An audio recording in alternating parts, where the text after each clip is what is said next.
English Daily, the podcast. Your English journey starts now. Hey, English learners. Welcome back to your podcast, the English Daily Podcast. Yes, we're so happy to have you here today. Today's episode is all about mental fitness and digital detox and how you can talk about your wellness journey in English. That's right. This is such an important topic nowadays, especially with all the screen time we have these days. So, whether you're a beginner or already speaking well, you'll find something really useful here. We're going to cover lots of practical vocabulary and phrases you can use in real conversations. And we'll share some personal stories too, so get ready for some fun. Absolutely. Let's dive right in, shall we? So, Anna, let's start with the basics. What exactly do we mean when we say digital detox? Great question, Jack. Digital detox basically means taking a break from your digital devices. You know, your phone, tablet, computer, all that technology. It's about consciously stepping away from screens and being present in the real world instead. Oh, I see. So it's like deliberately giving yourself time away from technology. That makes sense. Why do you think it's become so popular nowadays? Well, to be honest, I think people are finally realizing how much time they're spending online. Have you ever checked your screen time stats, Jack? Oh, wow, yes. I was shocked when I first checked mine. It was like 6 hours a day on average. That's almost half of my waking hours. Right? And that's exactly why digital detox has become such a big trend. People are starting to feel overwhelmed by constant notifications, social media pressure, and the endless scroll. Exactly. There's this term doom scrolling that became really popular during the pandemic. Have you heard of it? Yes, that's when you just keep scrolling through negative news or content, even though it makes you feel bad. It's almost like you can't stop yourself. Guilty as charged, honestly. There were days I'd spend hours just scrolling through Twitter or news sites, and I'd feel so drained afterward. Ugh, I totally understand.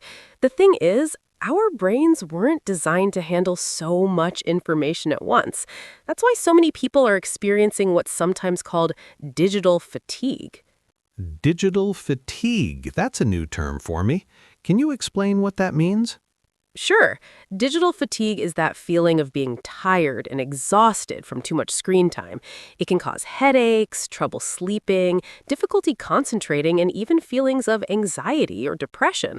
It's like your brain just gets overloaded. That sounds pretty serious. So, how do people actually do a digital detox? What does it look like in practice? Well, it can be different for everyone. Some people do a complete detox where they don't use any technology for days or even weeks. Others just do smaller breaks, like taking one day off social media per week or having screen-free mornings. Interesting. So there's like a spectrum, from extreme to more moderate approaches. Exactly. That's a really good way to put it. Some people go to these specialized digital detox resorts where they literally hand over their phones and computers, but others just set boundaries at home. I have to admit, the idea of handing over my phone sounds a little scary, but also kind of relieving at the same time. Right? It's funny how attached we get to these devices. They almost feel like extensions of ourselves. They really do. So, what are some of the benefits people experience when they do a digital detox? Oh, there are so many. First of all, people usually report feeling more present and grounded. They sleep better because they're not staring at screens before bed. They often feel less anxious and stressed, and they usually end up spending more time on activities they actually enjoy. That sounds amazing. Do you have any personal experience with this, Anna? Yes, I do. Last summer, I took a weekend trip to a cabin in the mountains, and I decided not to bring my phone at all. No phone, no laptop, nothing. And you know what? It was terrifying at first, but then it was so peaceful. Wow, a whole weekend? What was that like? It was honestly one of the best experiences of my life. I spent my time hiking, reading, cooking, and just sitting outside watching the sunset. By the end of the weekend, I felt like I had my brain back, if that makes sense. That does make sense. I think I need to try something like that myself. You definitely should. We'll talk more about practical tips later in the episode. But for now, let's keep exploring what digital detox really means and why it matters. So, Anna, besides the obvious things like spending too much time on screens, what are some signs that someone might need a digital detox? That's a really good question. There are actually quite a few signs to look out for. Let me think. First, if you find yourself constantly checking your phone even when it hasn't buzzed, that might be a sign. Oh, that's me. I catch myself picking up my phone every few minutes, even when there's nothing new. It's like a reflex. Yes, that's super common. Another sign is if you feel anxious or panicked when you can't check your phone. That's what they call nomophobia, which is short for no mobile phone phobia. Wait, there's actually a word for that? Nomophobia? Yes, it's a real term that researchers have studied. It's the fear of being without your phone, and it's becoming more and more common. That's fascinating. What are some other signs? Well, if you're having trouble sleeping, that could be a sign. The blue light from screens can mess with your sleep cycle. Also, if you feel distracted and can't focus on tasks for long periods, that might be related to too much digital stimulation. I think I have all of those. The constant checking, the anxiety when I forget my phone, the trouble sleeping. Maybe I need a detox more than I thought. Hey, don't worry. The first step is realizing it, and you're definitely not alone. These days, almost everyone experiences some level of digital overwhelm. The important thing is to do something about it. What about social media? Is spending a lot of time on social media a sign that someone needs a detox? Great question. It really depends. Some people can use social media casually without any issues, but if you find yourself comparing your life to others, feeling jealous or inadequate after scrolling, or if you can't stop checking for likes and comments, those could be warning signs. Oh, I definitely fall into that category sometimes. You know, you see someone's highlight reel, their vacation, their promotion, their perfect relationship, and you can't help but feel like your life isn't measuring up. Exactly. That's why it's so important to take breaks. Social media can be great for staying connected, but it can also be really damaging to your mental health if you're not careful. What about FOMO? Is that related? Yes, FOMO, fear of missing out, is definitely connected. It's that feeling you get when you see other people doing fun things and you worry you're not included or you're missing out on something important. I've definitely experienced that. It's especially bad when everyone seems to be at the same event or party that you're not at. Same here. And the thing is, social media amplifies FOMO because you're constantly seeing what everyone else is doing. It's like a highlight reel of everyone's best moments.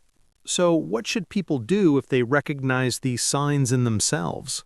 Start small. You don't have to do a week-long detox right away. Maybe try leaving your phone in another room for an hour each day, or don't check social media for the first hour after you wake up. Little changes can make a big difference. That makes sense. I think I'm going to try the morning thing. No phone for the first hour of my day. Oh, that's a great start. I promise you'll notice a difference. Now, let's talk about something really interesting. Have you heard of digital detox tourism?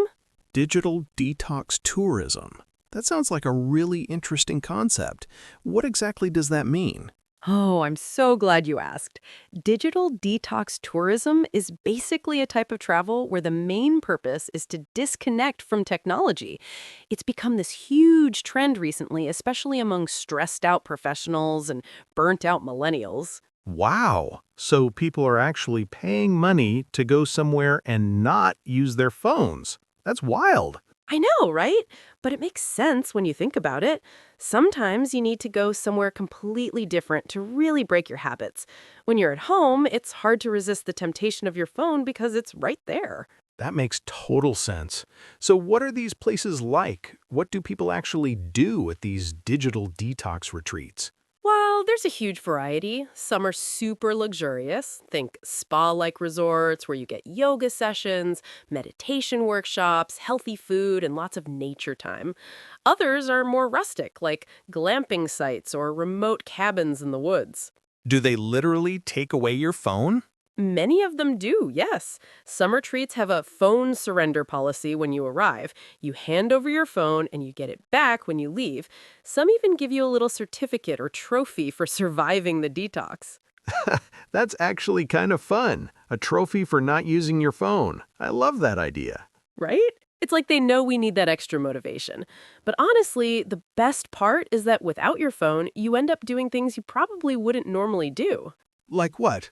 Well, you talk to people more. You notice your surroundings. You might pick up a new hobby or rediscover an old one. I read this story about someone who learned to paint during a digital detox retreat, and now it's their favorite hobby. That's really cool. Are there specific destinations that are popular for this kind of tourism? Oh, yes, there are so many. Some popular places include wellness retreats in Bali, meditation centers in Thailand, nature lodges in Costa Rica, and even some remote areas in Iceland or Scotland. The key is finding places that are beautiful and peaceful, with minimal cell service. What about somewhere more accessible? Not everyone can afford to fly to Bali for a retreat. That's a great point. You don't have to go far or spend a lot. Even just camping locally or renting a cabin a couple hours from home can work. The main thing is getting away from your normal environment and routines. I never thought about it that way. I could probably do a digital detox right here in my city, couldn't I? Absolutely. You could find a quiet park, bring a book, and just sit there for a few hours. Or you could go to a coffee shop with a book instead of your laptop. It's all about creating that space to disconnect. What about quiet retreats? I've heard that term too. Is it different from digital detox? Good question. They're closely related, but quiet retreats can be a bit different. A quiet retreat is specifically about finding silence and stillness. It's often connected to meditation or mindfulness practices.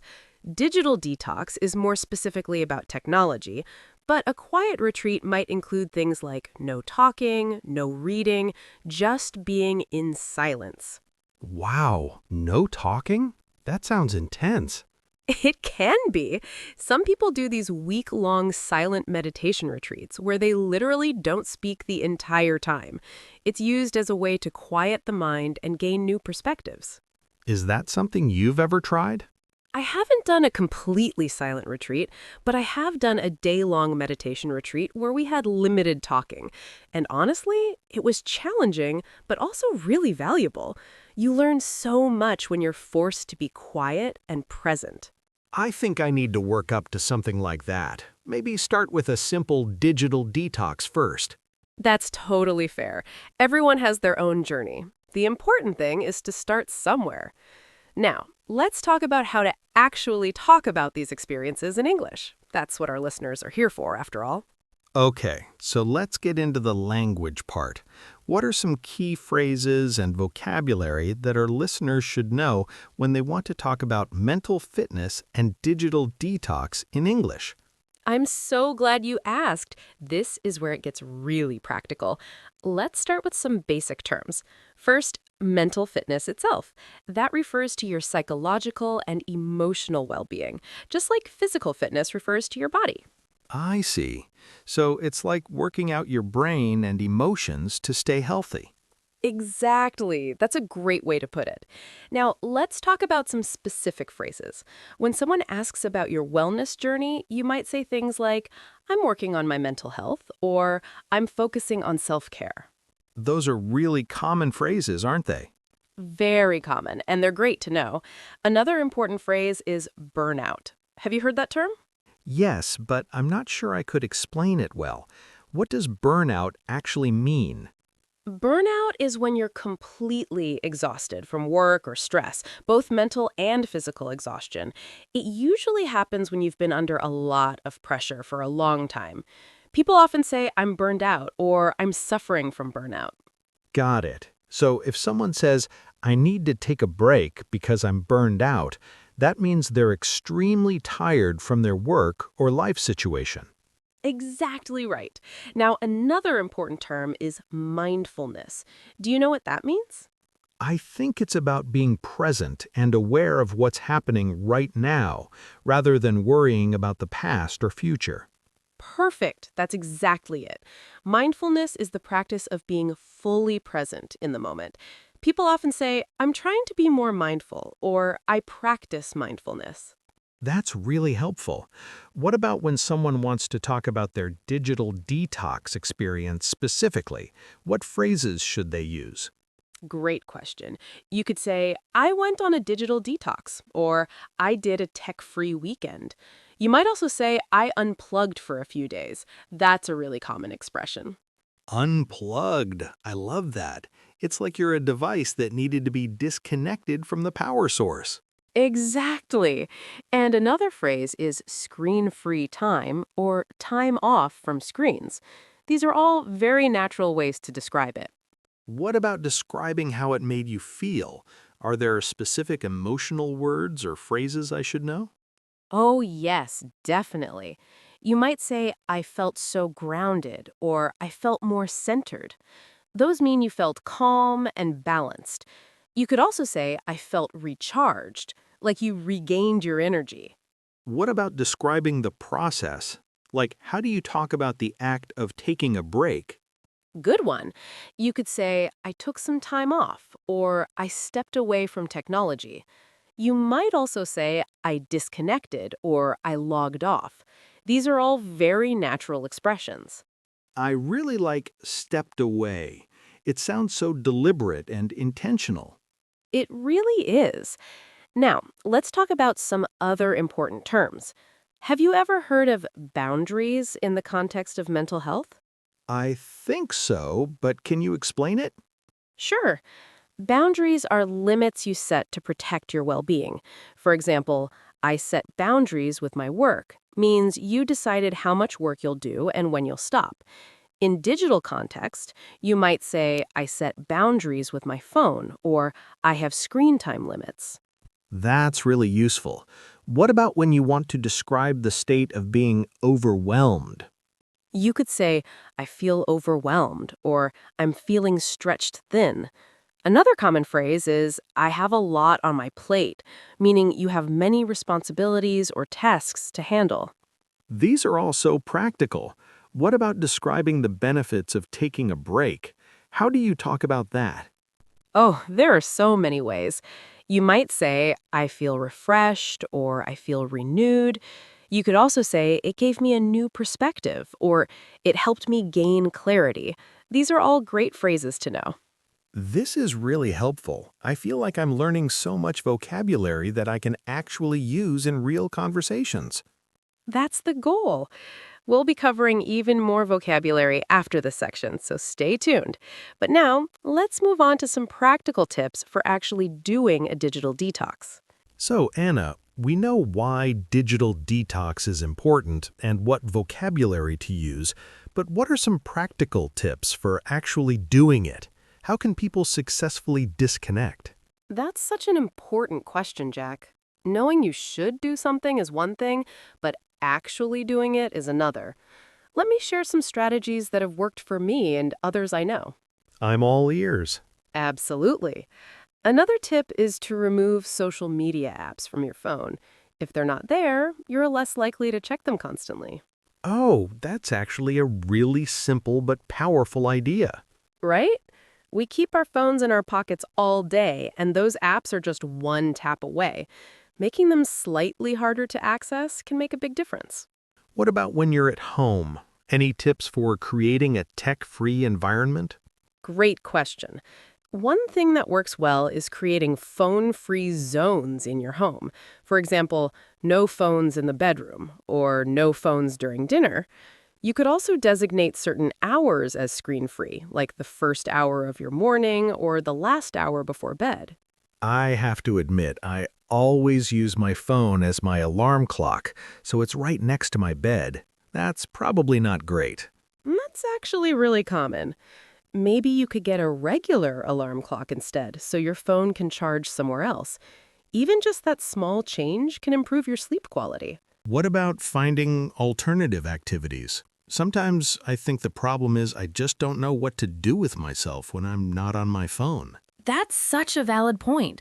One of the best tips is to have a list of things you enjoy doing that don't involve screens. It could be reading, cooking, exercising, drawing, playing music, or spending time in nature. So it's about having a backup plan, basically. Exactly. When you feel the urge to reach for your phone, you can instead reach for a book or go for a walk. It helps to be prepared. What about dealing with the fear of missing out? Like, what if something important happens while I'm disconnected? That's a real concern for many people, but honestly, most things can wait. You could set up automatic replies saying you're unavailable, or check messages at specific times rather than constantly.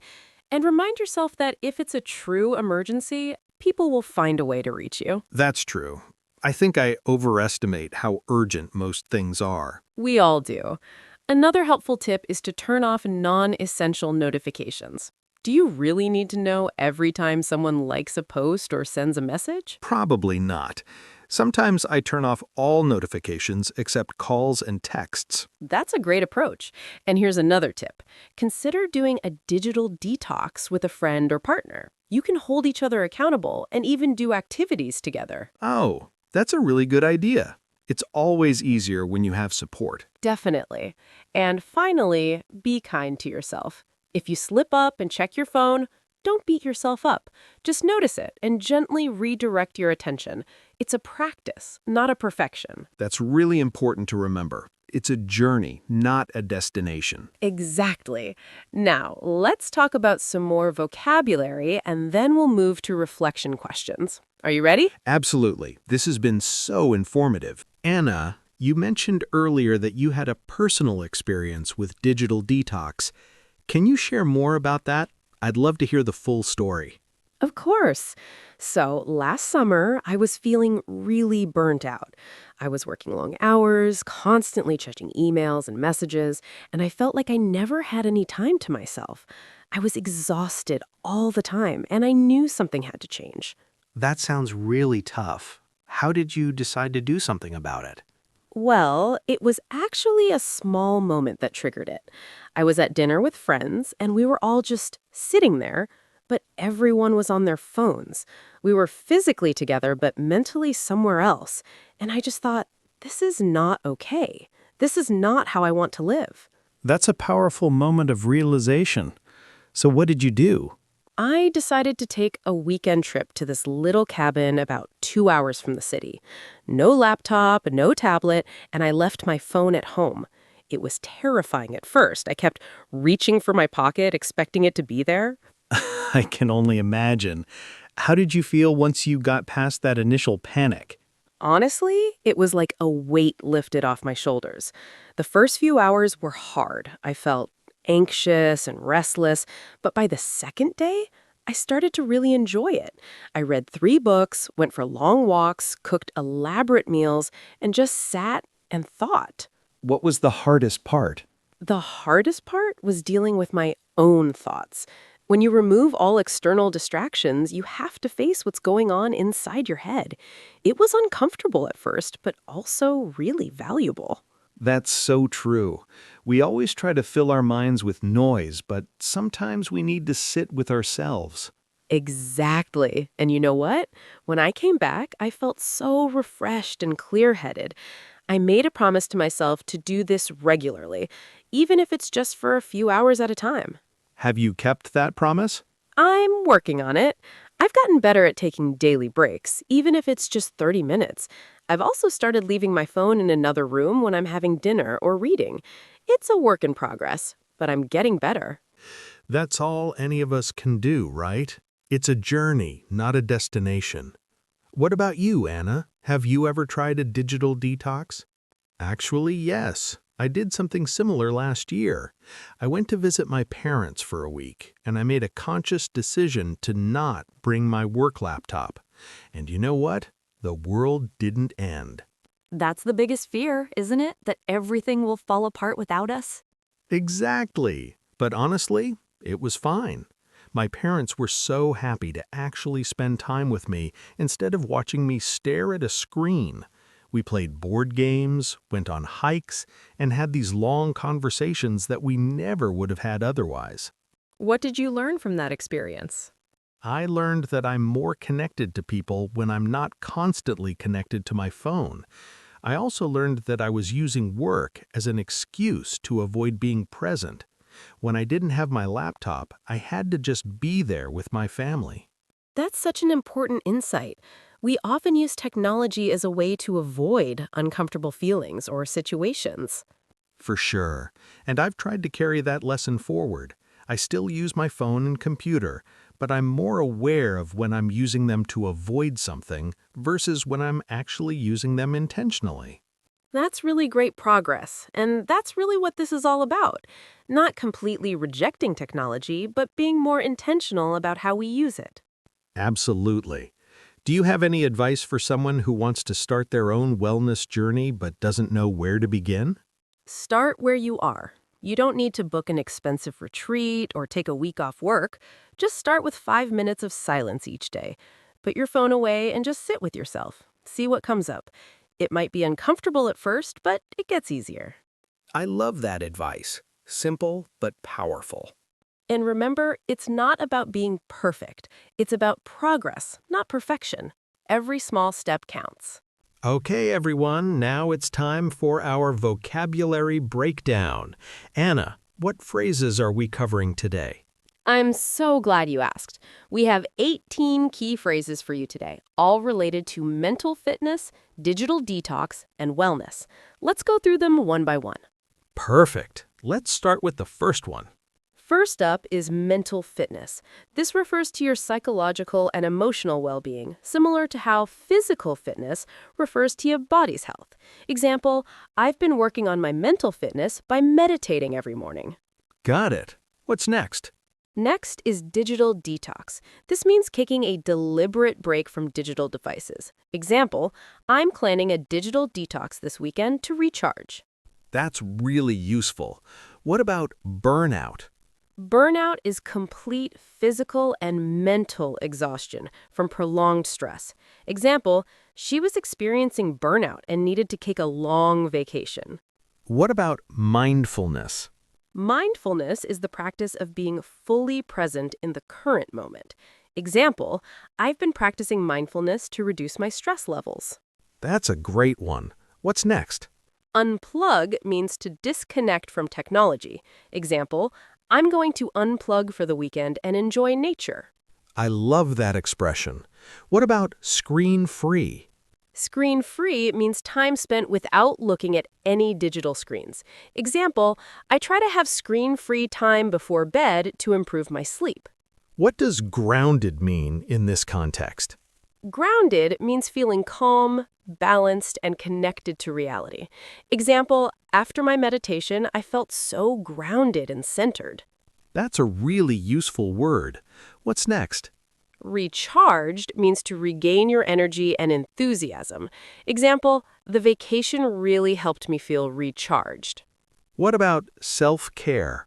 Self-care refers to activities and practices that support your physical and mental well-being.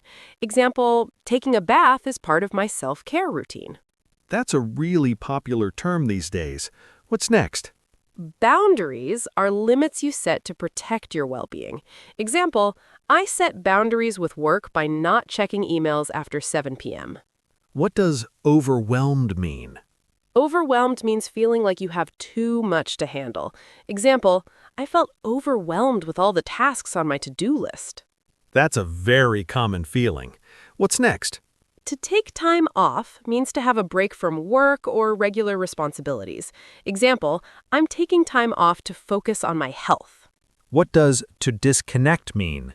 To disconnect means to separate yourself from something, usually technology. Example, I need to disconnect from social media for a while. What about to step away? To step away means to temporarily leave or distance yourself from something.